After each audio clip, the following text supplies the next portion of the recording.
ഇന്ന് നമ്മളെ ചെറിയ പെരുന്നാളായതുകൊണ്ട് നമ്മൾ ഫ്രണ്ട്സിൻ്റെ വീട്ടിലേക്കൊക്കെ പോകാൻ പറഞ്ഞിട്ടോ. അപ്പോൾ എൻ്റെ പിയുടെ കൂടെ കുറച്ച് ഫ്രണ്ട്സിൻ്റെ വീട്ടിലും പോകണം. അതുപോലെ എൻ്റെ വീടിൻ്റെ അടുത്തുള്ള നമ്മുടെ സ്വന്തം താത്തയുടെ വീട്ടിലേക്കും പോകണം കേട്ടോ. അപ്പോൾ നമുക്ക് വീട്ടിലേക്ക് പോവാം. നമ്മൾ ആദ്യം പോയിട്ടുള്ളത് എൻ്റെ പിയുടെ ഫ്രണ്ടായിട്ടുള്ള ഹനീഫക്കയുടെ വീട്ടിലേക്കാണ് കേട്ടോ. അപ്പോൾ ഇതാണ് ഹനീഫക്ക എന്ന് പറയുന്നത് കേട്ടോ. അപ്പോൾ നമ്മളവിടുന്ന് ഫുഡ് കഴിച്ചൊക്കെ ഇറങ്ങിയിട്ട് എല്ലാവരും ഇറങ്ങി ഫുഡ് കഴിക്കുന്ന വീഡിയോ എടുക്കാൻ മറന്നുപോയി ഗൈസ്, കാരണം ഫുഡല്ലേ മുഖ്യം.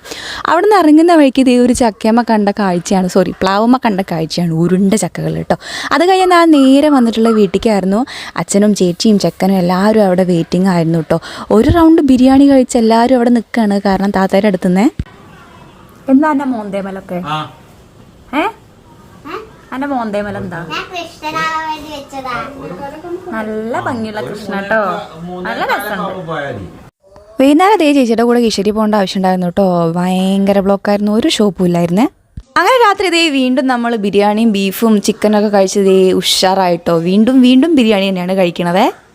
ഇത് നമ്മുടെ താത്തയുടെ വീടാണ് കേട്ടോ. താത്തയുടെ വീട്ടിൽ അച്ഛൻ ഡെക്കറേറ്റ് ചെയ്ത് കൊടുത്താണ് ഇതിന് വേണ്ടിയിട്ട്. അച്ഛൻ്റെ ലൈറ്റുകളെല്ലാം ഉപയോഗിച്ച് എല്ലാവരും തലേന്ന് അവിടെയായിരുന്നു, നമ്മളൊരു ഫാമിലി പോലെയാണ്. അപ്പോൾ അച്ഛൻ ഡെക്കറേറ്റ് ചെയ്ത് കൊടുത്താണ് കേട്ടോ. അടിപൊളിയായിരുന്നു. അന്ന് മുഴുവൻ ഞങ്ങൾ അവിടെയായിരുന്നു, പടക്കും കാര്യങ്ങളൊക്കെ പൊട്ടിച്ച്. അപ്പോൾ ഇത്രയാണ് നമ്മുടെ ഈദ് ഡേ എന്ന് പറയുന്നത്.